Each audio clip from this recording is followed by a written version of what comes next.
Buenas noches, un viernes más al Abogado Responde, un programa en el que intentaremos resolver pequeñas dudas jurídicas que nos pueden surgir en nuestro día a día. Otro día más nos acompaña el abogado ferrolano Juan Franco. Buenas noches, Juan. Buenas noches, Sara. Y nada, hoy creo que vamos a hablar de un tema bastante interesante o que le puede interesar a la mayoría de la gente porque vamos a hablar de testamentos. Cuéntanos, Juan, ¿se sigue haciendo testamentos como antiguamente? Sí, la verdad es que sí. Lo que ha cambiado es un poco en Galicia, con la Ley de Derecho Civil de Galicia, y sí cambió hace pues menos de 20 años, pero sí cambió. Lo que pasa es que yo creo que hay gente que no lo sabe, es decir, hay gente que aún piensa en las legítimas de toda la vida y eso ha cambiado bastante. De todas formas, lo de testar yo creo que se ha adelantado. Hay gente que bueno, pues antiguamente testaba pues un poquito cuando ya tenía cierta edad, pero ahora yo creo que, vamos, al menos veo que hay gente que ya se acerca al despacho cuando, bueno, siente que desea pues, ya distribuir sus bienes, lo cual es muy inteligente. ¿Y cuál es la importancia de hacer testamento? ¿Cuál dirías tú que es la más importante de todas? Bueno, pues es capital, porque distribuir testamento es un poquito ordenar lo que va a pasar con tus bienes, sean los que sean, con lo cual, bueno, yo creo que hay pocas cosas más importantes, con independencia de que uno pues, piense que va a durar muchos años o pocos, es importante que aquello que deje cuando se muere esté bien distribuido, más que nada porque la distribución automática, es decir, fuera de testamento, es la que es, lo cual yo no sé si, claro, yo no sé si la gente es consciente de lo que ocurre cuando uno no hace testamento, con lo cual uno debería, hombre, no digo que lo haga con 18 años, ¿no? Pero pasados a lo mejor los 25 o 30, pues quizás ya es buena idea, porque bueno, o sobre todo cuando uno va teniendo pues ciertos bienes, es decir, empieza a trabajar. Yo creo que empezar a trabajar ya debería de marcar, ¿no? O tener pareja estable también. O sea, para ti esa es la edad idónea, Yo cuando creo que uno sí. empieza bueno, a empezar su vida adulta, por Claro, decirlo de alguna exactamente. manera. Cuando uno es consciente de que de alguna forma empieza a tener algún bien a su nombre, ¿vale? Y pues yo creo que es el momento en el que uno debería prever lo que va a ocurrir cuando uno aquí ya no esté, que vamos, todos pensamos que vamos a vivir 100 años, pero bueno, luego la realidad es la que es. Es la que es. Y hay varios tipos de testamento. Sí, la verdad es que hay un montón. Testamentos se pueden hacer de muchas maneras, se puede testar incluso, perdón, se puede ordenar incluso la distribución de bienes antes, para que surta efectos incluso antes de que uno muera. Y sí, testamentos pues siguen vigentes en ese sentido los del Código Civil. Puede ser un testamento abierto, cerrado, peligroso el cerrado. Luego si quieres hablamos de ellos. Vale. Y el testamento incluso hológrafo, que sigue teniendo validez, es decir, el Código Civil no se ha ido de vacaciones del siglo XIX, pero lo esencial, los distintos tipos de testamento, de todas formas el habitual es el testamento abierto. Vale, ¿y qué tipos de testamento existen, aparte del abierto? ¿Qué es un testamento mancomunado? Cuéntanos. Bueno, el testamento mancomunado se hacía antes en los matrimonios, digamos, de toda la vida, y bueno, en fin, ahora se hace, quizás un poquito lo hace gente más mayor, pero bueno, es un testamento muy interesante, sobre todo si quieres a alguien, claro. Entonces, cuando quieres a alguien mucho, normalmente obviamente se hacía con cónyuge, ¿no? Bueno, era una distribución en la que uno iba para el otro, ¿no? Se mancomunaba en el sentido de que había normalmente también disposiciones correspectivas, ¿no? Con lo cual, en fin, el que sobreviviese, digamos, tenía el control de la situación. Lógicamente, claro, insisto, no tiene por qué ser con tu pareja, pero bueno, normalmente así se hacía con ella. Es un testamento, digamos, romántico.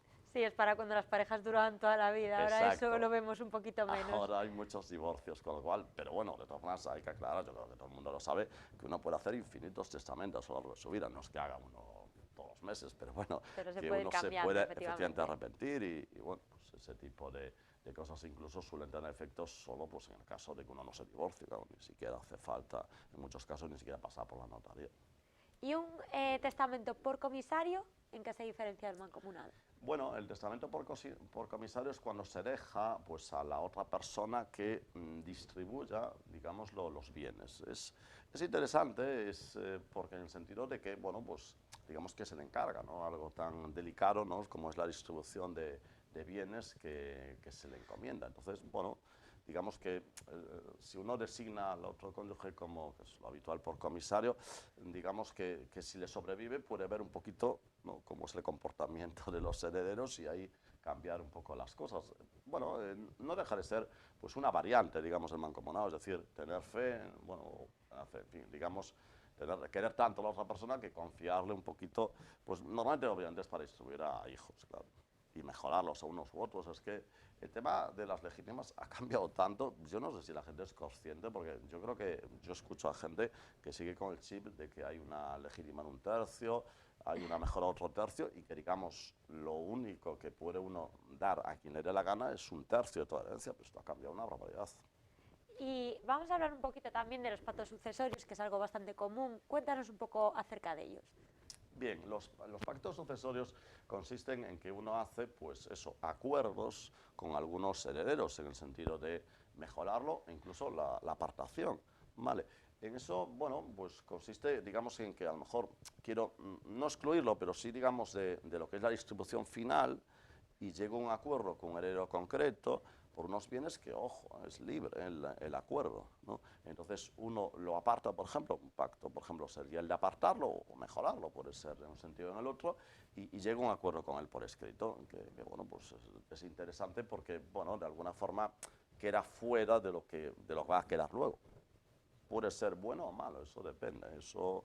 Claro, es que uno conoce las cosas en vida, es muy peligroso. Yo no, creo que tocaremos luego el caso de gente que distribuye ya su herencia en vida, es decir, pues hace lo que se llama donaciones, que surten efectos ya en vida del donante.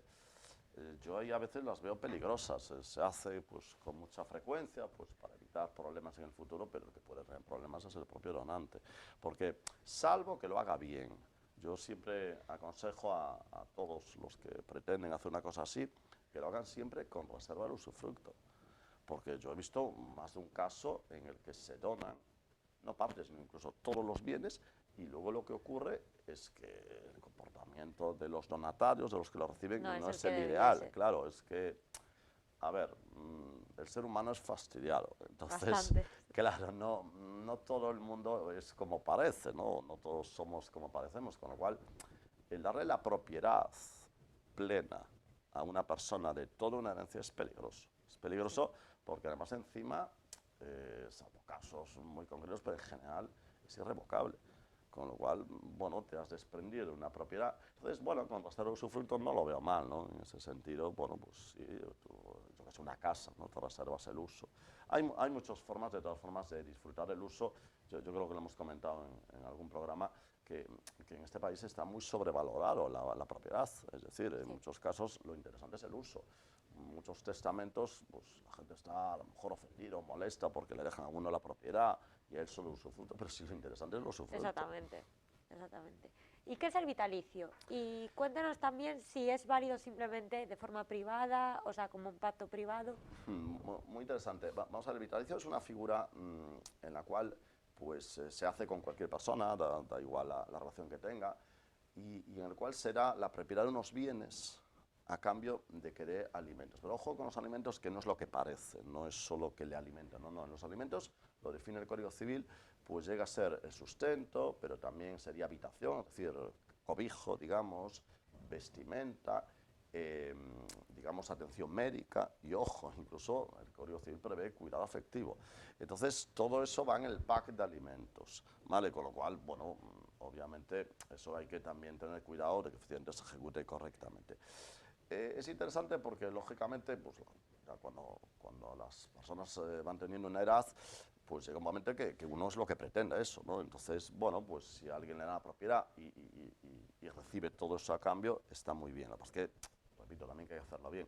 Por supuesto, no se puede tocar la legítima, ¿no? Con ese tipo de contratos, ¿vale? Hay causas, obviamente, que pueden llegar a revocarse, ¿vale? Se puede incluso, hay la posibilidad incluso de que desista, ¿no? El que recibe esos bienes, ¿no? Porque, bueno, tiene que ser con antelación mínima de 6 meses y tal. Es decir, no es tan fijo a lo mejor, ¿no? Como una donación, pero es interesante, ya digo, para personas que lo único que pretenden es, bueno, pues que le den todo ese tipo de atenciones, ¿no? Y nada más, ¿no? Que a ver, que luego hay variantes que incluso pues ofrecen los bancos, ¿no? Que meter a los bancos pues a veces es necesario, ¿no? Aunque no seamos pues grandes fans de ellos, pero es verdad que los bancos pues cada vez hacen más las hipotecas inversas, que en realidad pues es muy parecido, ¿no? Una hipoteca inversa que es, bueno, pues que tú recibes un dinero del banco y el banco al final se va a quedar con la propiedad, ¿no? Es una figura que en otros países ya hace tiempo que existe. En España es muy tímida aún la llegada de esa figura. Pero bueno, al final, ¿qué es? Pues que la gente que tiene propiedad disfrute, digamos, de un sueldo, de de un líquido. Y al fin y al cabo, pues hombre, la propiedad no la va a llevar, ¿no? Para la tumba. Claro, algunos dirán, bueno, pero es que la familia se queda sin ellos. Bueno, depende, ¿no? El vitalicio, obviamente, pues tiene sentido también hacerlo con tu familia. Bueno, a ver, yo siempre recomiendo que la gente quiere salvaguardar su posición. Ser generoso con su familia está muy bien, pero bueno, hasta cierto punto, porque lo que decíamos antes, ¿no? Podemos tener una imagen inmejorable, ¿no? De nuestros próximos, pero bueno, mejor no probar, ¿no? Cómo es su comportamiento futuro, porque bueno, la situación es la que es, pues hay mucha gente que a lo mejor no se comporta de forma ideal con los suyos, que, hombre, por supuesto no somos quienes para juzgar a nadie, pero bueno, es verdad que todos vemos en un entorno próximo, pues que, en fin, las relaciones padres-hijos tampoco es ahora lo ideal, y no es porque la generación actual, pues probablemente no es porque sea peor que otras generaciones, sino que, bueno, pues obviamente las circunstancias son diferentes, ¿no? Nuestros padres, sobre todo nuestros abuelos, bisabuelos y tatarabuelos, vivían pues un concepto de familia amplia, ¿no? En la que de alguna forma, fácil a lo mejor no es la palabra, ¿no? Pero digamos que había más, ¿no? El hecho de que se cuidasen unos a otros, digamos. Ahora las familias, pues incluso ya no es que sean de dos o de tres, es que incluso son monoparentales, ¿no? Sí. Con lo cual, claro, esa situación, ¿no? En la que unos cuiden de otros cada vez se antoja más difícil, ¿no? Por eso creo que la forma de testar también tiene que ir acorde con las nuevas situaciones. Bueno, y hablabas antes de la famosa legítima. ¿Cuál es la legítima en Galicia y en qué se diferencia a nivel España? Sí, vamos a ver, Galicia tiene lo que se llama la Ley de Derecho Civil de Galicia, ¿no? Que fruto de que, bueno, pues por historia y demás, pues la Constitución prevé que ciertos territorios pues tengan un derecho privado en ciertas materias distintos al resto de España. Uno de ellos es Galicia, también lo tiene Cataluña, País Vasco, Aragón, Baleares, bien, y Navarra. Entonces, en esos territorios, ¿no? Incluido Galicia, ya digo, pues se permite legislar. Eso es lo que ha hecho Galicia, ¿no? Galicia tiene a nivel legítima, pues tan solo una legítima en un cuarto. Es decir, es una legítima además que afecta a los hijos nada más, ¿no? Caso incluso, bueno, el cónyuge viudo pues puede tener un usufructo en un cuarto, pero bueno, en general la legítima digamos, más habitual es la de los hijos, que es un cuarto, pero un cuarto para todos. Con lo cual, de 4 partes de nuestra herencia, 3 podemos hacer lo que nos dé la gana. Con lo cual, claro, qué diferente al Código Civil que rige en toda España, que son 2/3 de legítima, una estricta y otra mejorada, ya. Pero en total, si uno tiene hijos, tiene que dejarle 2 de cada 3, un 66,6% de todo su patrimonio obligatoriamente a sus hijos, salvo que pues, haya alguna causa de ingratitud, que por cierto, las desheredaciones han pegado un subidón. Yo, la verdad, nunca tantas consultas y en fin, casos he tenido de gente, sí, que quiere desheredar a sus hijos. A un hijo concreto, no a todos. No a todos, ¿no? Entonces, claro, bueno, eso es una figura que en fin, es larga, no sé si da tiempo a tratar hoy, pero bueno, también tiene sus peculiaridades y tampoco, quiero decir, tampoco es que desheredar a alguien es que te haya intentado matar, no es tan difícil. Pero bueno, el tema es que sí, solo un cuarto es la legítima. Con lo cual, esa ley de derecho civil de Galicia se acerca bastante al derecho anglosajón, donde el derecho anglosajón, como saben nuestros telespectadores, que el cine pues, inglés y americano es muy prolífico, es cero legítima. Es decir, esas noticias que vemos en prensa de que alguien ha dejado todo a su perro, o a un desconocido, o un cuidador y tal, eso, claro, es posible en el mundo anglosajón. Aquí no, pero bueno, ya digo, un cuarto, en fin, imaginamos una familia de 3 hijos, ¿no? Es que un cuarto es a repartir entre 3, o sea, sería una 12ª parte aquello a lo que, digamos, a las malas uno tiene derecho. Y bueno, a todo el mundo creo que le gusta heredar, pero lo que ya no gusta tanto es el tema fiscal. Háblanos un poco del tema fiscal aquí. Sí, bueno, en Galicia, ¿no? Porque ese impuesto está, bueno, Galicia tiene competencia sobre él y con independencia de que obviamente pues creo que traemos algún programa de economistas con lo cual hablarán largo y tendido de eso. Pero bueno, sí, los hijos pues tienen que heredar más de 1 millón de euros para tributar, ¿no? Que incluso si uno heredase, si algunos nuestros trabajadores dicen pues tengo que heredar 1.200.000 euros, que ojalá sean todos, pues bueno, tributaría solo por el exceso, no por el total. Entonces sí, bueno, siendo hijo es difícil. Hay que hacer, por cierto, el impuesto, eso sí, el impuesto hay que hacerlo, formalmente en esos famosos 6 meses, pero no se tributa pues, con menos de 1.000.000 de euros. Vale, y yo creo que vamos a terminar hablando de otra cosa que también hablaste antes, que es la donación en vida. Cuéntanos un poquillo. Sí, bueno, la donación en vida se ha popularizado un poco hace unos años porque, bueno, pues hay padres que quieren dejar ya todo distribuido, evitarle problemas y tal.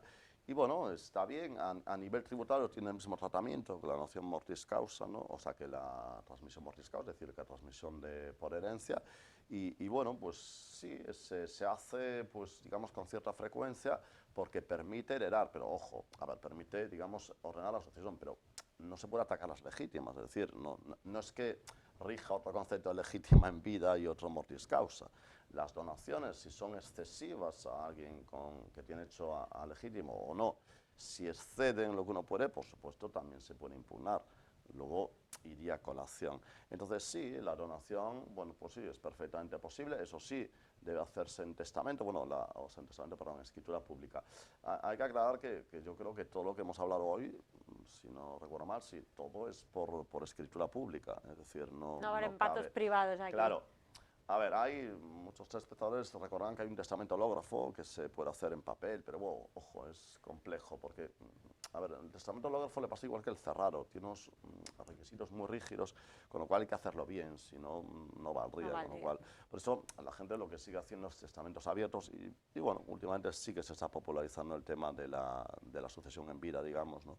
Que repito, tiene que cumplir igual las reglas. Esto que decían, no, le va a hacer en venta a fulano, que se hacía antiguamente, eso, bueno, si nadie lo impugna, puede ser, quiero decir, cosas raras, pero, bueno, a nivel fiscal, ya digo, tendría el mismo tratamiento, pero ojo, que la legitimidad sigue sin poder atacarse.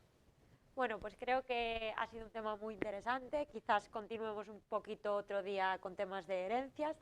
Así que nada, te doy millones de gracias por acompañarnos otra noche más y nos vemos el próximo viernes a las 10 de la noche. Hasta el próximo día.